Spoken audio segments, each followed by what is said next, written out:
अस्सलामुअलैकुम, कैसे हैं आप सब। Welcome back to my YouTube channel bright future. आज हम लोग स्टार्ट करेंगे complex analysis doctor Mohammad Iqbal की बुक से। चैप्टर नंबर 0 जो है वो हम लोगों ने स्टार्ट किया हुआ था। एग्ज़ाम्पल नंबर 1 और 2 की वीडियो मैंने अपलोड कर दी है। अगर किसी ने वो वीडियोस नहीं देखी तो जाके ज़रूर देखें। आज हम लोग क्या करेंगे, एग्ज़ाम्पल नंबर 3 करेंगे। वेरी इंपॉर्टेंट एग्ज़ाम्पल है और टू मच ईजी है। अब देखिए हमारे पास एग्जांपल नंबर 3 क्या है। Prove that A G plus B over B G के ऊपर कॉन्जुगेट है प्लस ए और इस पूरे के ऊपर भी कॉन्जुगेट है, वो किसके इक्वल आना चाहिए, 1 के इक्वल आना चाहिए फॉर। अब उन लोगों ने बता भी दिया है कि जो जी का मोड होगा वो किसके इक्वल होगा, 1 के इक्वल होगा। अब देखिए हमारे पास गिवन क्या है, जी का मोड जो है वो 1 के इक्वल है। मैंने जब प्रॉपर्टीज़ आपको करवाई थी तब मैंने आपको बताया था कि जी का मोड किसके इक्वल होता है। मैं आपको प्रॉपर्टी भी दिखा देती हूँ, वो किसके इक्वल होता है, जी और जी के अलग मोड के इक्वल होता है। ये मैं आपको 1 मिनट में दिखा भी देती हूँ। ये देखिए मैं आपको दिखाती हूँ जी का मोड किसके इक्वल होता है। ये देखिए अगर जी के मोड का स्क्वायर हो वो किसके इक्वल होता है, जी और जी की बार के, यानी कि उसके कॉन्जुगेट के इक्वल होता है। तो यहाँ पे भी वही वाली टर्म है, यानी कि अगर इसका स्क्वायर ले भी लें तो वो किसके इक्वल आएगा, जी और जी के बार के। ठीक है, तो यही लिखा हुआ है इज इक्वल टू, ये वाला 1 आ गया। अब देखिए यहाँ से हमने जी कॉन्जुगेट की वैल्यू फाइंड कर लेनी, क्योंकि हमें जी कॉन्जुगेट की वैल्यू नहीं है। जी की तो हमें पता है ऑलरेडी क्या होती है, एक्स प्लस योटा वाई होती है। बस हमने यहाँ पे जी की कॉन्जुगेट की वैल्यू फाइंड आउट करनी है। तो देखिए जी कॉन्जुगेट की वैल्यू जब हम लोग फाइंड करेंगे वो क्या आ जाएगा, z conjugate is equal to 1। वैसे ही रहा, ये जी जो है वो नीचे आके डिवाइड हो जाएगा, ये आ गया। अब ये क्वेश्चन को मैंने लिख लिया, ए G plus B over B. अब यहाँ पे जी के ऊपर क्या था, कॉन्जुगेट था। मैंने यहाँ पे जी कॉन्जुगेट की अभी वैल्यू क्या निकाली, 1 ओवर जी, तो यहाँ पे मैंने पुट कर दी। ठीक है, प्लस ए वैसे का वैसे ही। उसके बाद देखिए ए जी प्लस बी वैसे ही रहेगा। अब इसका एलसीएम ले लिया है तो क्या आ जाएगा, B 1 time B plus sign A G आ जाएगा और नीचे वाली टर्म जी वैसी रही। ठीक है, ए जी प्लस बी वैसी रहा, नीचे वाली टर्म देखे बी प्लस ए जी एक ही बात है, ए जी प्लस बी एक ही चीज़ है। इसको अरेंज कर लिया, ए जी प्लस बी आ गया और ये जी जो है वो नीचे डिवाइड हो रहा था, इसके साथ जाके मल्टीप्लाई हो जाएगा। मैंने यहाँ पे मल्टीप्लाई कर दिया। ठीक है, हम लोगों ने एक टर्म पढ़ी हुई है, आप लोगों ने पढ़ा होगा साइन थीटा सैंडविच थ्योरम जो होता है। साइन थीटा ओवर सीटा किसके इक्वल होता है, 1 के इक्वल होता है। यहाँ पे भी अगर ऊपर भी सेम वैल्यू हो और नीचे भी वैल्यू सेम हो तो वो किसके इक्वल होती है, 1 के इक्वल होती है। यहाँ से भी आपको पता चल जाएगा, ये कैंसिल हो जाएगी तो क्या आ जाएगा, 1।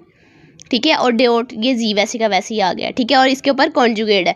उसके बाद देखिए जी 1 टाइम जी होता है और जी किसके इक्वल आ गया, हमें पता है कि गिवन में बता दिया था 1 के इक्वल है, तो यही हम लोगों ने इसको प्रूव करवाना था, तो ये प्रूव्ड हो गया। ठीक है, उसके बाद एग्जाम्पल नंबर 4 है, लेंथी एग्जाम्पल है और ये आ भी जाती है पेपर्स में।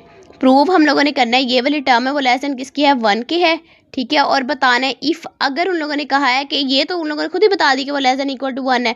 अगर वो कह रहे हैं कि ए का जो कॉन्जुगेट है वो लेस देन हो जाए 1 के और बी का कॉन्जुगेट भी 1 के लेस देन हो, तो ये जो है इक्वालिटी होल्ड करेगी कि नहीं करेगी, जब इक्वालिटी कब होल्ड करेगी। ठीक है, अब देखिए प्रूव में हम लोगों ने क्या करा है, पहले तो मैंने क्वेश्चन को लिख लिया। ये देखिए इसको हम लोग लिखने का तरीका क्या है, ए प्लस बी को वैसे ही लिख लेंगे। ठीक है, कॉन्जुगेट, और ये वाली टर्म इसके साथ जाके मल्टीप्लाई हो जाएगी, तो मैंने यहाँ पे ये लिख दी 1, यहाँ पे चाहे आप लिख भी लें 1 और ये वाली टर्म मल्टीप्लाई और ये 1 प्लस ए के ऊपर कॉन्जुगेट बी और ये ऊपर आ गया। ठीक है ना, ए के ऊपर सॉरी ये बार है, कॉन्जुगेट नहीं है, यहाँ पे मैंने सॉरी कॉन्जुगेट बोल दिया है, यहाँ पे भी बार है। ठीक है, कॉन्जुगेट तो साइन ये वाला होता है, मोड जिसको कहते हैं। ठीक है, और ये बार होती है ऊपर। अच्छा, इसको आपने इक्वेशन नंबर 1 का नेम दे देना है। अब उन लोगों ने खुद ही कहा है कि ए का मोड जो है वो लेस देन है 1 के और बी का मोड भी लेस देन है 1 के, ये लिख लिया। अब हमने कंसिडर स्टेप 1 में हम लोगों ने क्या करना है, कंसिडर करना है। पहले तो मैंने पीछे वाली टर्म को देखे था ना, मैंने यहाँ पे स्क्वायर बना के 1 के इक्वल रखा था ना। स्क्वायर भी तो बना सकते हैं अगर हमारे पास कॉन्जुगेट हो, तो मैं इसका भी तो स्क्वायर ले सकती हूँ ना। ए प्लस बी का हो उसका किसके इक्वल होगा, ए प्लस बी और ए प्लस बी का कॉन्जुगेट, यहाँ पे जो सॉरी बार के इक्वल होगा। यहाँ पे भी मैंने वही टर्म है, जी और जी के ऊपर बार होती है जब इसको खोलते हैं, जी के ऊपर स्क्वायर अगर हो, यहाँ पे भी इसका स्क्वायर ही ले रहे हैं तो किसके इक्वल आ जाएगा, ए प्लस बी और ए प्लस बी के ऊपर बार आ जाएगी। ठीक है, अब इसको मल्टीप्लाई कर दें, इन दोनों को जब हम लोगों ने मल्टीप्लाई किया तो ये वाली टर्म आ जाएगी। ठीक है, जब ये वाली टर्म आ जाएगी, अब इसको अब ए और ए के ऊपर, यानी कि अगर दोनों सेम वैल्यूज हों, अभी हमने क्या पढ़ा है, अगर दोनों सेम वैल्यूज हो, ए के ऊपर बार हो तो वो किसके इक्वल होता है, जी के ऊपर स्क्वायर आ जाता है। तो यहाँ पर भी मैंने वही लिखा है, ए के ऊपर स्क्वायर आ जाएगा और उसका कॉन्जुगेट आ जाएगा, प्लस इन दोनों को भी सेम एज इट इज ऐसे किया और बाकी ये वाली टर्म को वैसे ही लिख दिया। इसको आपने इक्वेशन नंबर 2 का नेम दे दिया। अब देखिए स्टेप 2 में हम लोगों ने क्या करना है। अब अगेन कंसिडर करना है ये वाली टर्म को। पहले हम लोगों ने किसको कंसिडर किया था, इस वाली टर्म को। अब हम लोगों ने इस वाली टर्म को भी कंसिडर करना है, ठीक है। जैसे ये वाली टर्म को हमने स्क्वायर कंसिडर करके किया ना ये वाली टर्म को, अब ऐसे इस वाली को भी करना है, दोनों को अलग अलग करना है। अब देखिए फिर अगेन कंसिडर किया 1 + a के ऊपर जो बार है वो b का स्क्वायर, इसका कॉन्जुगेट, ये भी इसी के इक्वल आ जाएगा ना। 1 + a के ऊपर बार b और 1 + a के ऊपर बार b के ऊपर फिर कॉन्जुगेट बार है, ठीक है। अब ये मैंने अलग से बता दिया कि सच दैट a के ऊपर जो बार का बार है ना वो किसके इक्वल होगा, a के इक्वल होगा। यहाँ पे अब मैंने वही लिखा हुआ है, ये वाली टर्म वैसे ही रही। 1 + a के ऊपर दो टाइम आ गया ना, एक टाइम तो ये है और एक टाइम ये वाला बन रहा है। तो देखिए a के बार किसके इक्वल होता है, a के इक्वल होता है, ठीक है। और b के बाहर वैसे ही आ गया। अब इन दोनों को मल्टीप्लाई किया तो ये वाली टर्म आ गई। अब यहाँ पे हम लोगों ने क्या सिचुएशन याद रखनी है कि हम लोगों ने यहाँ पे क्या करना है कि a के कॉन्जुगेट का स्क्वायर और b के कॉन्जुगेट स्क्वायर के साथ हम लोगों ने ऐड भी करना है और सब्ट्रैक्ट भी करना है। कौन सी साइड से, सिर्फ राइट हैंड साइड से। क्यों करना है ये देखिए, ये हम लोगों ने स्टेप क्यों लगाया है, हम लोग कुछ और भी तो कर सकते थे, ठीक है ना, कोई और टर्म भी ले सकते थे। हम लोगों ने यही टर्म क्यों ली, यही टर्म इसलिए ली कि हमारे पास कोई ना कोई फॉर्मूला बन जाए कि ये जो है वो डायरेक्ट ये 1 के लेस देन होनी चाहिए, ठीक है। इसलिए हम लोगों ने यही वाली टर्म को, क्योंकि इसमें भी आ रही है, ये देखिए ये तो गिवन ही है हमारे पास, ए की भी और बी की भी हमने अलग अलग, ये देखिए यहाँ से आपको पता चलेगा ए की भी अलग से और बी की भी अलग से। ये तो हमारे पास ऑलरेडी आई हुई है, ए बी और बी ए की बार, ये देखिए यहाँ पे भी आई हुई है ए बी और बी ए की बार आई हुई है ना। सिर्फ बाकी क्या बच जाता है, ये वाली टर्म बच जाती है। इसी के साथ हम लोगों ने ऐड भी करवा देना है और सब्ट्रैक्ट करवा देना है। देखिए यहाँ पे यही मैं लिखा हुआ है, ये वाली टर्म को मैंने यहाँ तक वैसे ही लिख लिया। देखिए 1 + a की बार b + b की बार a। मैंने यहाँ पे ये क्या किया, इसको ऐड करवा दिया पहले ये वाली टर्म को, ठीक है। और ये वाली टर्म मैंने अभी पीछे भी बताया ये किसकी इक्वल होती है, a और a की बार किसकी इक्वल होगा, a कॉन्जुगेट का स्क्वायर। ये मैंने वही लिखा हुआ है, ऐसे ही इसका भी फिर हम लोगों ने माइनस भी करवानी है, यही मैंने लिखा हुआ है यहाँ पे। एक बार प्लस करवा दिया और एक बार हम लोगों ने माइनस करवा दिया। अब ये वाली टर्म्स जो हैं मैंने ए वाली को अलग कर दिया, ए और बी को पहले लिख लिया, फिर ये वाले टर्म्स को लिखा। अब ये वाला जो +1 है इसको मैंने अरेंज करना है, ठीक है ना। अरेंज पहले हमेशा x² की वैल्यू आती है, फिर y² की वैल्यू आती है, फिर ए बी की आती है, फिर कॉन्स्टेंट वैल्यूज आती है ना, ऐसे ही मैंने लिखा हुआ है। देखिए ए की वैल्यू पहले लिखी, फिर बी की ये वाली टर्म लिखी है, ठीक है। ये वाली टर्म ये दोनों ये पहले लिख ली, फिर ए बी प्लस ये वाली टर्म फिर ए बी लिख दिया, यानी कि इसको अरेंज कर दिया है। +1 ये वाला आ गया, उसके बाद फिर ये वाली टर्म जो बचती है ये वाली रह गई और सब्ट्रैक्ट वाली रह गई थी, ये लिख ली, ठीक है। अब जब ये वाली लिख ली यहाँ तक तो वही वाली टर्म्स रहेंगी, +1 माइनस। अब इन दोनों में से देखिए क्या क्या कॉमन आ रहा है, ए का स्क्वायर भी कॉमन है दोनों में और बी का स्क्वायर भी कॉमन है। अब मैंने इसको वैसे लिखा, ए का मोड का स्क्वायर प्लस साइन ये वाला, ठीक है, और बी का मोड स्क्वायर। यहाँ पे क्या बच जाएगा, इन दोनों में से एक कॉमन निकला ना, तो एक ये रह गया, ए की मोड का स्क्वायर और माइनस ये वाला 1, क्योंकि ये तो ऑलरेडी हम लोगों ने लिख लिया था, यहाँ पे रह गया 1, ठीक है। अब इसको मैंने अलग अलग करके, यहाँ तक तो वही रहेगा, यहाँ तक सारा वैसे ही चलता रहेगा, ठीक है, प्लस साइन। अब मैंने इसको अलग अलग करके लिखा है, इन दोनों को अलग कर दिया मैंने, ठीक है, और इन दोनों को अलग कर दिया। अब देखिए इसको अरेंज कर सकते हैं, 1 - a के ऊपर बार का स्क्वायर और ये माइनस कॉमन निकल आएगा, तो प्लस माइनस माइनस आ गया, ठीक है। फिर ये वाली टर्म वैसे ही रहेगी, ए बी यहाँ तक तो वैसे ही रही, प्लस साइन। अब आंसर क्या बच गया, 1 - a² दोनों में कॉमन है, वो यहाँ पे 1 भी आना है, ठीक है। 1 - a की बार का a के मोड का स्क्वायर दोनों में सेम है, वो वाली टर्म लिख रही है। उसके बाद क्या बच गया, 1 - b के मोड का स्क्वायर, ये भी लिख लिया, ठीक है। अब ये देखिए ये हमारे पास फॉर्मूला बन रहा है ना, a² + b² + 2ab, ये 2ab बन जाएगा ना, तो ये किसके इक्वल आ जाता है, a + b के होल स्क्वायर का फॉर्मूला बन गया। तो यही मैंने नीचे लिख दिया है, ये वाली टर्म, ठीक है, और ये वाली टर्म वैसे की वैसे ही आ गई। अब हमें पता है कि अभी हम लोगों ने पीछे पढ़ा है कि किसके इक्वल होता है, यानी कि वन जो a का मोड है वो लेस देन किसकी है, 1 के इक्वल है, यही हम लोगों ने पढ़ा है ना। तो यहाँ पे हमें क्वेश्चन में क्या कहा है कि 1 - a का मोड जो है ये वाला और ये वाला ग्रेटर देन 0 के होगा, क्योंकि यहाँ पे 1 जो है ये यहाँ पे थी, इस साइड पे वो पॉजिटिव में हो रही है, तो ये ग्रेटर देन होगी 0 के, तो ये हम लोगों ने वैल्यूज़ लिख ली। देखिए यहाँ पे मैंने वही वाले टर्म्स जो है वही लिख दी हैं। फिर हमें पता चला कि ये वाली जो टर्म है जो हमारे पास क्वेश्चन है ये वाला, वो ग्रेटर देन किसकी है, 1 के, यानी कि मैंने इसको आगे पीछे कर दिया। इस वाली वैल्यू को मैंने इधर ले आई हूँ और इस वाली वैल्यू को इधर जब लेके आऊँगी तो ये ग्रेटर देन हो जाएगा। अगर इस फॉर्म में अगर आपने लिख रहा है तो वो लेस देन का साइन आएगा, ठीक है ना, ये इससे छोटी है। अगर ये मैं पहले लिख रही हूँ, जैसे देखे ना मैंने ये वाली टर्म पहले लिखी है, तो ये ग्रेटर देन है ना इससे, तो ये लिखी है। फिर स्टेप 4 में हम 3 में हम लोगों ने क्या किया, इसको इक्वेशन नंबर 3 का नेम दे दिया। अब उन लोगों ने क्या कहा है, जब सॉल्व कर लिया फिर आपने बताना है कि इक्वालिटी होल्ड कर रही है कि नहीं कर रही। अब देखिए इक्वेशन नंबर 3 के अकॉर्डिंग ये जो हमारे पास इक्वेशंस आई हैं 1 माइनस ए के जो मोड का स्क्वायर है वो भी 0 के इक्वल है। यहाँ से एक ए का मोड किसके इक्वल आ जाएगा, 1 के इक्वल आ जाएगा। ऐसे ही बी वाली टर्म का भी ले ले तो वो भी 1 के इक्वल आ जाएगा। तो इक्वालिटी होल्ड कर रही है, क्योंकि हमें क्वेश्चन में ही कहा है वो किसके लेस देन होना चाहिए, 1 के होना चाहिए और 1 के इक्वल भी आना चाहिए। अगर लेस देन है तो वो 1 के इक्वल भी आना चाहिए। तो देखिए इक्वल आ रहा है ना 1 के, तो यही हमारे पास इसका आंसर है। ठीक है, एग्जाम्पल नंबर 4 जो है यहाँ पे कंप्लीट हो जाती है। अब मैं आपको एग्जाम्पल नंबर 5 भी करवा देती हूँ। ठीक है, इसी वीडियो में फिर नेक्स्ट 6 और 7 करेंगे, फिर ये जो है हमारे पास चैप्टर कंप्लीट हो जाएगा। फिर मैं आपको इसकी एक्सरसाइज भी करवाऊंगी, फिर चैप्टर कंप्लीट होगा आपका। सही है, अब देखिए एग्जाम्पल नंबर 5 हमारे पास क्या है, प्रूव दैट। हमारे पास ये हमें इक्वेशन दी गई है, ठीक है, और आपने रिड्यूस बताना है कि ये इसके इक्वल लेके आना आंसर। ठीक है, ये क्वेश्चन है आपका गिवन और ये आंसर भी दिया हुआ है। क्वेश्चन भी दिया और आंसर भी दिया। ये वाले क्वेश्चन ज़्यादा इजी होते हैं जिनका क्वेश्चन भी दिया होता है और आंसर भी दिया होता है। ठीक है ना, हमें पता चल जाता है कि ये क्वेश्चन हमारा ठीक जा रहा है कि नहीं जा रहा है। ठीक है, अब देखिए हम लोगों ने पहले ये जो क्वेश्चन है मैंने पहले इसको लिख लिया। ठीक है, अब हमने जो पीछे वाले एग्जाम्पल नंबर 4, 1, 2, 3 ये सारी की हैं, उसी के रिलेटेड हम लोगों ने अब इस क्वेश्चन को सॉल्व करना है।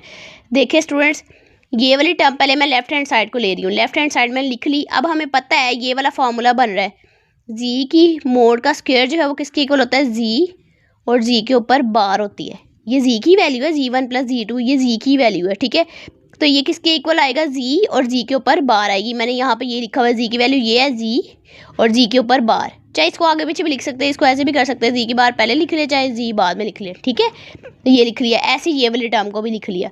अब इन दोनों को आपने मल्टीप्लाई, पहले मैंने क्या किया, ये वाली टर्म को पहले लिख लिया क्योंकि हमें पता है जी पहले आता है फिर जी की बार आता है, ये लिख ली। अब इनको अलग अलग कर दे, जी के ऊपर भी बार आ जाएगी अलग से और जी2 के ऊपर भी बार, सेम एज इट इज़। ऐसे इसका भी जी के ऊपर, जी1 के ऊपर बार माइनस जी2 के ऊपर अलग से बार, और ये आ गया। इसको आगे पीछे भी कर सकते हैं, आपकी अपनी मर्जी है। ठीक है, अब इन दोनों को मल्टीप्लाई किया तो ये वाली टर्म आ गई, इन दोनों को मल्टीप्लाई किया तो ये वाली टर्म आ गई। अब देखिए मैंने पीछे भी बताया, पीछे क्या था, a1 था और a1 के ऊपर ये था, तो हमने किसके इक्वल रखा था, a1 के ऊपर स्क्वायर था, तो ये वही आंसर आ गया। देखिए जी और जी के ऊपर बार किसके इक्वल था, मैंने अभी बताया जी के ऊपर स्क्वायर, उसका कॉन्जुगेट का स्क्वायर। तो यहाँ पे मैंने वही लिख लिया जी1, क्योंकि यहाँ पे 1 से रिप्लेसमेंट की हुई है उन लोगों ने, जी की जगह जी1 दे दिया बस, तो इसका भी स्क्वायर हो जाएगा। ऐसे ही जो कट रही है वैल्यूज उसको मैंने कटिंग कर दी, ये इससे कैंसिल हो जाएगा, और पीछे जी2 का भी ऐसे निकाल लिया और इनका भी अलग अलग निकाल लिया। ठीक है, तो ये हमारे पास फार्मूला बन रहा है। इनमें से देखिए ये क्या फार्मूला बन रहा है, ये जी1 है और ये भी जी1 है, ये 2 जी1 हो जाएगा, 2 कॉमन निकालिए, ये भी जी2 है ये भी जी2 है, यानी कि ये देखिए मैं यहाँ पे एक स्टेप मैंने लिखा नहीं है, मैं यहाँ पर लिख देती हूँ 2 जी1 का स्क्वायर प्लस साइन फिर 2 जी2 का स्क्वायर, क्योंकि ये दो बार आई है ना, जी1 की भी अलग से आई है 2 बार और इसकी भी 2 है, 1 और 1 2 होता है ना, इसलिए। अब देखिए 2 दोनों में कॉमन है, ये बाहर निकाली, ये टर्म आ गई। अब ये हमारी जो है ये प्रूव हो गई है एक दूसरे के, तो इसको इक्वेशन नंबर 1 का नेम दे दिया। ठीक है, ये हमारे पास स्टेप 1 था। अब स्टेप 2 में हम लोगों ने क्या करना है, स्टेप 2 में हम लोगों ने क्या करना है, अब ये जो ये वाली टर्म्स है ना इसको बताना है हम लोगों ने, इसको प्रूव करवाना है, क्योंकि ये तो हमारे पास क्वेश्चन है, ये आंसर निकालना है। तो देखिए हमने लेट कर लेना है कि ये जी1 के इक्वल है और ये जी2 के, ये जो है टर्म जी1 के इक्वल है और ये वाली टर्म जो है वो जी2 के इक्वल है। मैंने ये लिख लिया जी1 और ये जी2 है। तो देखिए क्वेश्चन में दोनों को ऐड किया हुआ है मैंने, यहाँ पे बस ऐड ही करवा दिया और इसका कॉन्जुगेट का स्क्वायर, क्योंकि हमें पता है ये अलग अलग हो सकता है। ये वाली टर्म आ गई। ठीक है, अब देखिए जी1 का स्क्वायर है और जी2 का स्क्वायर है, ये जो है ये वाली टर्म जो आई है, ये वाली टर्म है ना, ये दोनों जी1 का स्क्वायर प्लस जी2 का ऊपर स्क्वायर, ये यहाँ पे आई हुई है। ठीक है ना, क्योंकि यहाँ से हमने देख के बताया ना ये जी1 है ये जी2 है और इन दोनों के ऊपर कॉन्जुगेट था और ये स्क्वायर आ गया, इज इक्वल टू ये 2 जो है वो नीचे आकर डिवाइड हो गया और ये वाली टर्म आ गई।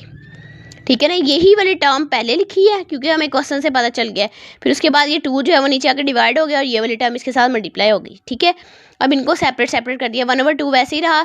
अब ये देखिए ये जी1 प्लस जी2 का स्क्वायर ये किसके इक्वल आया है, अभी किसके इक्वल हम लोगों ने रखा था, 2a के इक्वल आएगा, क्योंकि जी1 और जी2 की वैल्यू यहाँ से देखे ना, आप लोग इन दोनों को मल्टीप्लाई करके देख लें, इन दोनों को ऐड करें, मैं यहाँ पे कर भी देती हूँ क्या है वैल्यू। ये देखिए जी1 की वैल्यू क्या है यहाँ पे a plus under root A square minus B square. ठीक है, प्लस साइन वैसे जी2 की वैल्यू क्या है, a minus under root A square minus B square. अब देखिए ए का square under root A square minus B square cancel इन दोनों से, पीछे क्या बच गया 2 है, यही लिखा हुआ है यहाँ पे, ठीक है।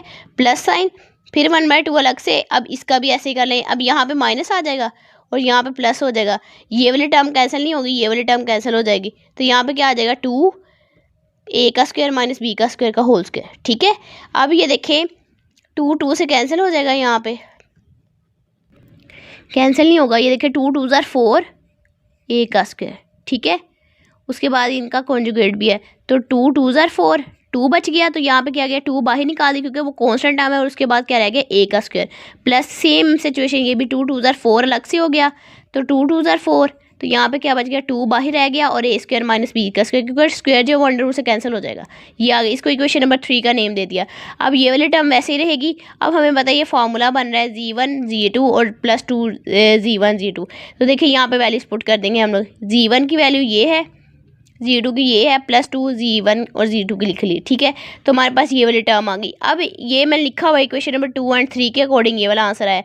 यूजिंग इक्वेशन नंबर 1 जो है हमारे पास, ये जो इक्वेशन नंबर 1 है ये, इसके थ्रू हमारे पास ये वाली टर्म बनी, यानी कि g1 की जगह a और g2 की जगह मैंने क्या पुट कर दिया, b पुट कर दिया, ठीक है। अब इन दोनों को हम लोगों ने ऐड करना है, क्योंकि हमें एक क्वेश्चन में क्या कहा है, ऐड करना है, ये लिख दिया। अब ये जब हम लोग इसके इक्वल रखेंगे, यहाँ पे वैल्यूज पुट कर देंगे, ये देखिए जब वैल्यूज पुट की तो हमारे पास ये वाली टर्म आ गई। तो यही वाली टर्म हम लोगों ने प्रूव करवानी थी, देखें यही प्रूव करवानी थी ना, ए और ये वाली g1 की वैल्यू, ये g2 की, और ये a की वैल्यू और ये b की वैल्यू, ये लिखी हुई है, यही आंसर है हमारे पास, ठीक है। यही हम लोगों ने प्रूव करवाना था। यहाँ पे एग्जाम्पल नंबर 5 जो है वो कंप्लीट हो जाती है। अगर आपको मेरी वीडियो अच्छी लगे तो लाइक करें, कमेंट करें, शेयर करें और सब्सक्राइब करें मेरे चैनल को। नेक्स्ट वीडियो के साथ इंशाल्लाह कल हाजिर होंगे। अल्लाह हाफिज़।